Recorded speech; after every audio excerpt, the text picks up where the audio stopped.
Assalamualaikum warahmatullahi wabarakatuh. Kembali lagi di channel Kisah Warganet. Di video kali ini, saya akan menceritakan sebuah cerita yang saya dapatkan dari akun Twitternya Om Ras. Cerita ini berjudul Lahan Pemakaman Bekas Tumbal Pesugihan. Tak usah lama-lama, kita ke ceritanya. Nama dan tempat dalam cerita ini sudah disamarkan. Dan jika ada kesamaan nama dan tempat, Om Ras minta maaf. Malam itu Ayu masih bergelut dengan pekerjaannya. Ia berusaha melakukan yang terbaik untuk pekerjaan yang selama kurang lebih 4 tahun ini sudah ia jalani. Dan memang beberapa bulan terakhir ini, tempat ia bekerja mengalami penurunan dan kemungkinan besar akan bangkrut.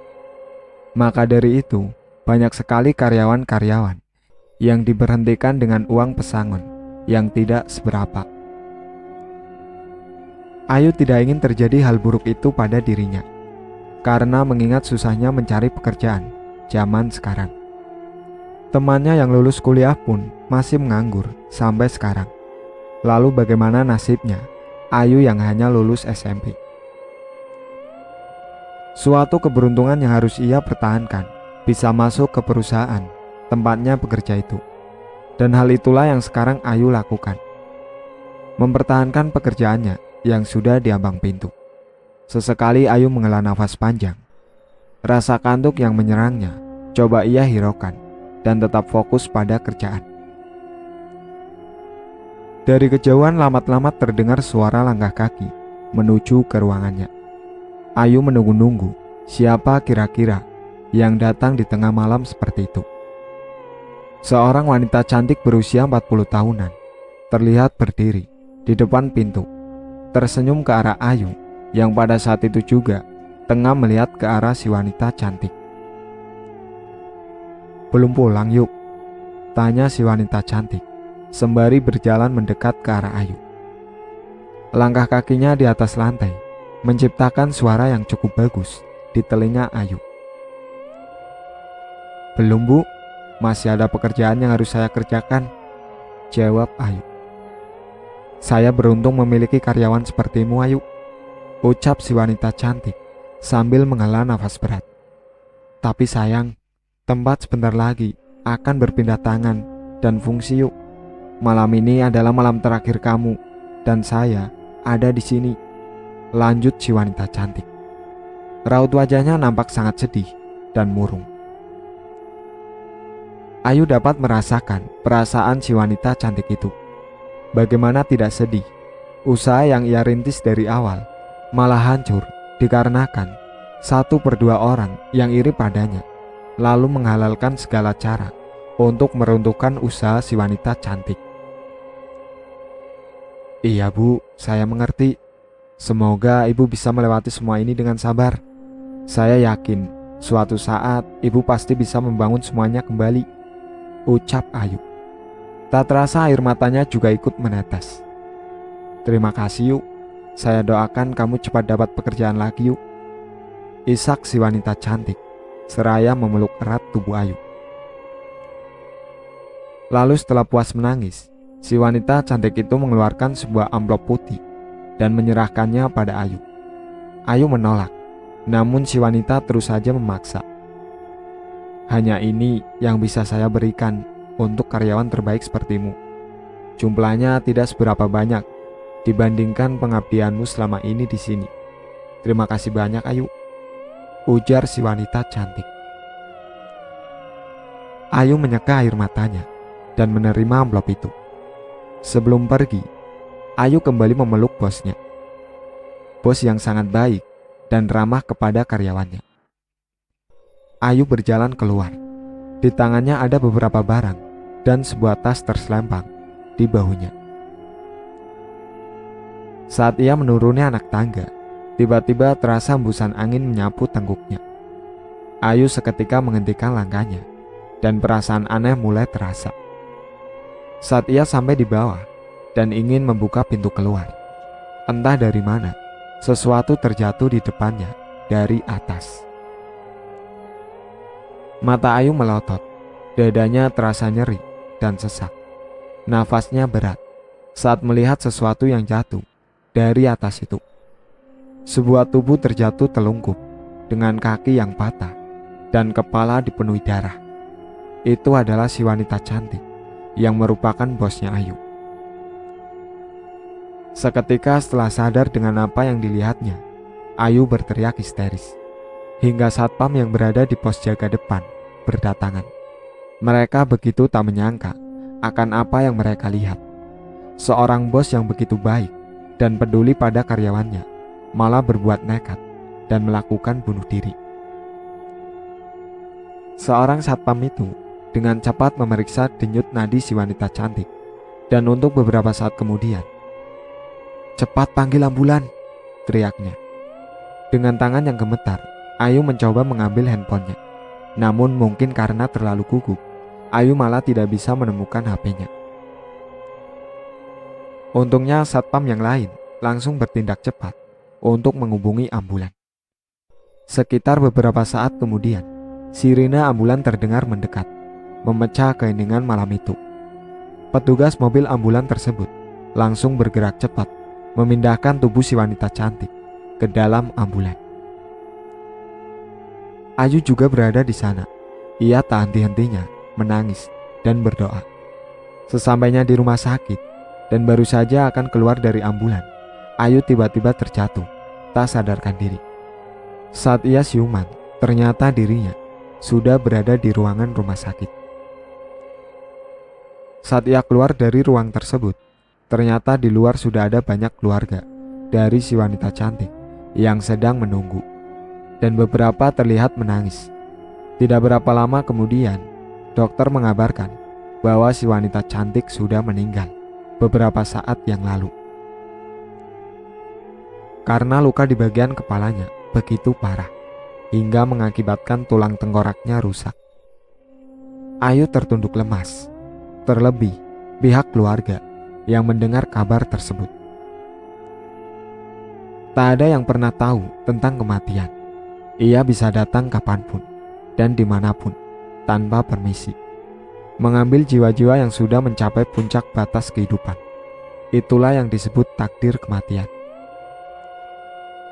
7 bulan telah berlalu. Ayu sudah beberapa kali melamar pekerjaan di beberapa tempat yang berbeda, namun tak satu pun diterima. Ia benar-benar telah putus asa. Bahkan sekarang, makan pun ia harus bergantung dan membebani kakeknya yang sudah sangat tua. Hingga suatu hari, saat ia membaca sebuah lowongan kerjaan di halaman beranda Facebook grupnya, tertulis sebuah lowongan pekerjaan, dibutuhkan seorang wanita maksimal berusia 30 tahun untuk mengasuh seorang lansia. Di sana juga ditulis tanpa persyaratan apapun, yang berarti tidak membutuhkan ijazah dan lain-lain. Tanpa pikir panjang, Ayu langsung menyalin nomor HP yang merupakan pemilik lowongan pekerjaan tersebut. Lalu ia mengirimkan sebuah SMS dengan kata-kata yang sopan dan berharap bisa diterima bekerja sebagai pengasuh lansia di rumah si pemilik lowongan. Dan tak menunggu beberapa lama, ada sebuah telepon masuk. "Halo, apa benar ini dengan Ayu?" tanya suara di seberang sana, lembut. "Iya, Bu. Kebetulan saya belum mendapatkan pengasuh untuk bapak saya. Jadi kalau Nak Ayu berkenan, silakan datang ke alamat yang baru saja saya kirimkan di SMS," ujar suara itu. Tentu saja Ayu sangat senang dan bahagia mendengar perkataan dari si wanita di seberang telepon. Setelah berterima kasih berkali-kali, Ayu langsung bersiap-siap untuk ke alamat yang dikirimkan si wanita tadi. Sekitar 1,5 jam perjalanan, Ayu tiba di depan sebuah rumah yang memiliki pagar tinggi yang dipenuhi dengan tumbuhan merambat. Setelah menunggu beberapa saat, ada seorang wanita parubaya yang membukakan pintu. Saat kakinya melangkah masuk, Ayu melihat halaman rumah yang begitu luas, namun nampak tak terawat. Terbukti banyak tanaman dan bekas pot-pot bunga di mana-mana. Namun, semua tanamannya mati tak terurus. Rumah besar bercat putih tersebut sekilas nampak menyeramkan, dengan beberapa bagian dinding yang catnya sudah mengelupas dan berubah warna. "Selamat datang, Nak Ayu," ucap seorang wanita berusia 35 tahunan yang berdiri di depan pintu dengan wajah yang tersenyum ramah.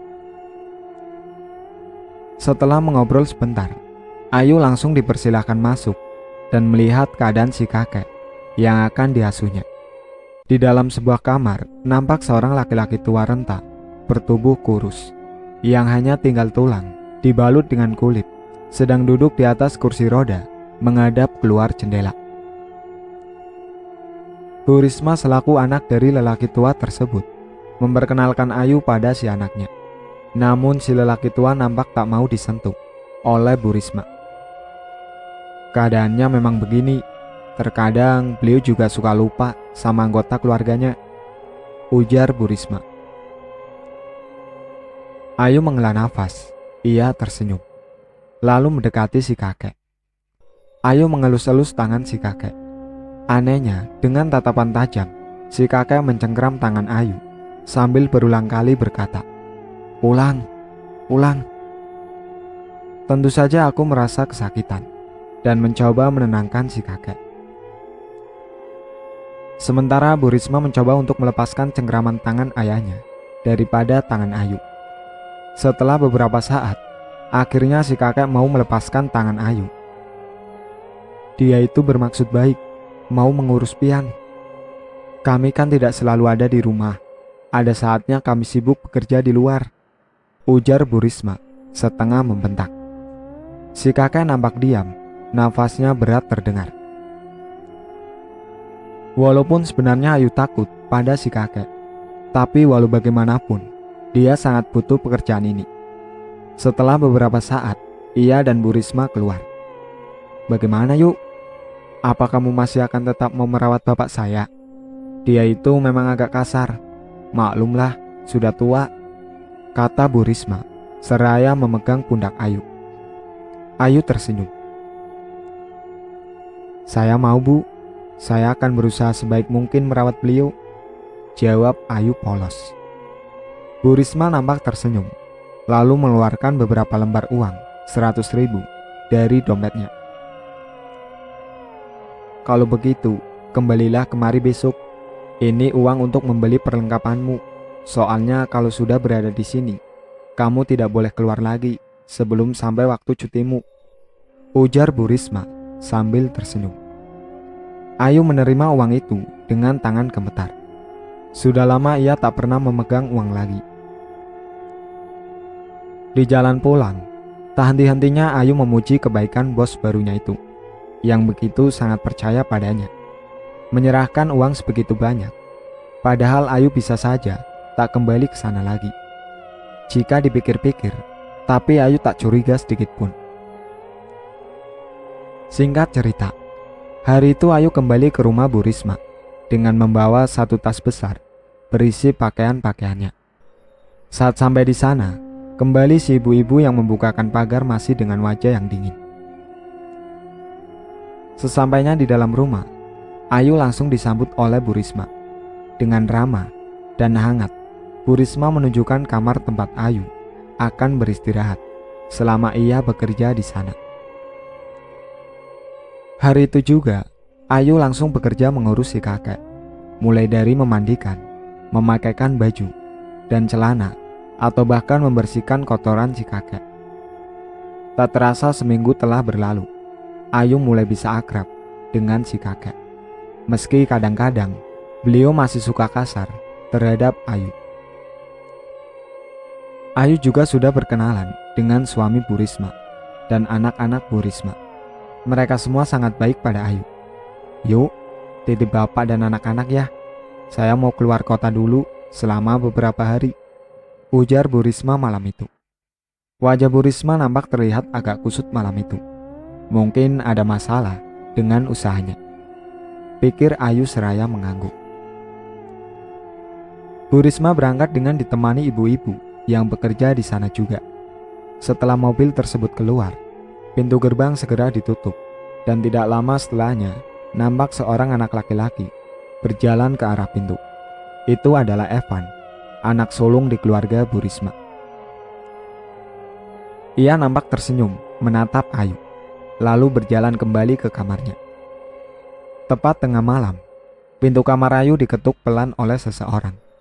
Ayu yang tidak tahu siapa yang mengetuk pintunya di tengah malam seperti itu pun nampak ragu untuk membukakan pintunya. Namun setelah mendengar suara suaminya Bu Risma yang sedang menanyakan sesuatu itu pun, Ayu langsung bergegas keluar. "Ada apa, Pak?" tanya Ayu. "Nyonyamu kemana?" "Suami pulang kerja tapi tidak disediakan makanan," ujar lelaki tersebut dengan wajah yang nampak sangat kesal. "Maaf Pak, ibu sudah pergi sejak tadi sama ibu yang satunya," jawab Ayu. "Ya sudah, tolong buatkan aku teh kayu manis. Taruh di meja dapur. Aku mau ganti baju dulu," ujar Pak Bambang. Tanpa berani membantah, Ayu langsung berjalan ke arah dapur. Di sana ia mengisi air ke dalam ceret dan memasukkan sebatang kecil kayu manis, lalu menyeduhnya. Sambil menunggu air panas, ia menyiapkan gula dan teh di dalam gelas. Namun tiba-tiba, Pak Bambang sudah berada tepat di belakangnya dan langsung melingkarkan tangannya di pinggang Ayu. Ayu sangat kaget dan langsung meronta melepaskan diri. Namun pelukan Pak Bambang sangat kuat. Tenaga kecil Ayu tak bisa untuk melepaskannya. Ayu mencoba berteriak, namun mulutnya seketika ditutupi oleh Pak Bambang. Pak Bambang yang sudah seperti kesetanan itu langsung menggarap tubuh Ayu. Ayu yang tak punya kekuatan untuk melawan itu pun hanya bisa menangis dengan mulut yang masih ditutupi. Setelah melakukan hal yang tidak seharusnya pada Ayu, Pak Bambang langsung pergi, membiarkan Ayu yang menangis dengan tubuh yang setengah telanjang. Keesokan harinya, saat Ayu sedang menyuapi si kakek, ia dipanggil oleh Pak Bambang. Jantung Ayu seketika berdetak dengan kencang. Ia masih takut akan kejadian tadi malam. Si kakek yang sudah mulai menyayangi Ayu langsung menahan tangan Ayu saat ia akan pergi keluar. "Ayu!" teriak Pak Bambang. Dengan tergesa Ayu langsung berjalan keluar. "Jangan beritahu apa yang terjadi tadi malam pada Risma. Jika sampai kau memberitahukan itu semua, saya tidak akan segan-segan memecatmu dari pekerjaan ini. Mengerti?" bisik Pak Bambang, sembari menyelipkan berlembar-lembar uang 100 ribuan di dalam baju Ayu. Ayu sangat-sangat merasa terhina oleh kelakuan Pak Bambang. Dengan mata yang sudah berair, Ayu menyebarkan uang itu pada si lelaki. "Saya bukan pelacur. Saya akan tetap melaporkan apa yang telah Bapak lakukan terhadap saya pada Bu Risma. Dan satu lagi, saya memang orang miskin, tapi saya tidak takut dipecat," ujar Ayu emosi, seraya melemparkan uang itu ke wajah Pak Bambang. "Jangan main-main dengan saya, Yu. Jika saya hancur, keluargamu pun harus hancur," bentak Pak Bambang, seraya berjalan meninggalkan Ayu. Ayu menangis terisak. Setelah ia merasa lebih tenang, Ayu langsung mengumpulkan uang yang tadi ia lempar. Ayu sengaja mengumpulkan uang itu untuk bukti pengaduannya pada Bu Risma nanti. Uang itu cukup banyak, ada 2.500.000. Namun entah mengapa, Ayu merasa benci melihat uang tersebut. Lalu setelahnya ia kembali ke kamar si kakek. "Kau tak apa, Cu?" tanya si kakek. Ayu menggeleng dan berusaha tersenyum. "Matamu seperti habis nangis," kata si kakek sembari mengusap kepala Ayu. "Kau dimarahi Bambang?" tanyanya lagi. Ayu menggeleng. "Saya rindu kakek saya," jawab Ayu. "Kakekmu beruntung punya cucu yang perhatian sepertimu. Sayangnya aku tidak seberuntung kakekmu," ucap si kakek. Pada saat malam harinya, Ayu bermimpi berada di sebuah lahan pemakaman, dan ia seperti tidak asing dengan sesuatu yang berada di sekitar jalan pemakaman tersebut. Pada saat ia terbangun dari tidurnya, Ayu kembali mengalami pelecehan dari Pak Bambang yang masuk ke dalam kamarnya secara diam-diam. Kali itu Ayu diancam dengan sebuah foto kakeknya. Kau tahu siapa dia, Yu? Kalau kau sampai berani melawan ataupun melaporkan ini semua pada Risma, aku akan menyakiti orang yang ada di foto ini, ujar Pak Bambang dengan senyum liciknya. Singkat cerita, hari itu Ayu membawa si kakek keluar dari rumah dan membawanya berjalan-jalan mengelilingi rumah besar tersebut. Saat berada pada salah satu titik, Ayu tanpa sengaja mengedarkan pandangannya ke arah jendela di kamar atas. Nampak seseorang memakai gaun hijau berambut pirang, tengah berdiri menatap ke arah Ayu dengan lekat. Namun anehnya, perempuan yang ia lihat tadi tiba-tiba menghilang ketika Ayu mengalihkan pandangannya sesaat. Saat Ayu kembali melihat ke arah si perempuan tadi, ternyata di sana sudah tidak ada siapa-siapa. Secepat itu kaya pergi, gumam Ayu tanpa sadar. Siapa, Cu?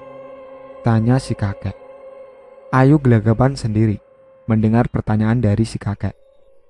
Ia enggan untuk memberitahukan apa yang sudah ia lihat pada kakek. Itu tadi maksud Ayu tikus, jawab Ayu sekenanya. Si kakek nampak terdiam. Tiba-tiba ia menarik tangan Ayu dan meminta Ayu untuk mendekatkan telinga kepada si kakek. Kau sudah melihatnya? Tanya si kakek berbisik. Wanita berambut pirang itu, lanjut kakek. Dari mana kakek tahu? Batin Ayu. Memangnya itu siapa? Tanya Ayu juga berbisik. Saat si kakek akan menjawab, tiba-tiba dari arah atas melayang sebuah pot bunga kosong mengenai punggung Ayu. Ayu nampak meringis kesakitan. Namun saat ia melihat ke arah atas, tak nampak siapapun di sana. Dengan cepat si kakek langsung menunduk dan melepaskan tangan Ayu. Sampai di sini ceritanya. Nantikan cerita kelanjutannya di part berikutnya. Sekian dari saya. Wassalamualaikum warahmatullahi wabarakatuh.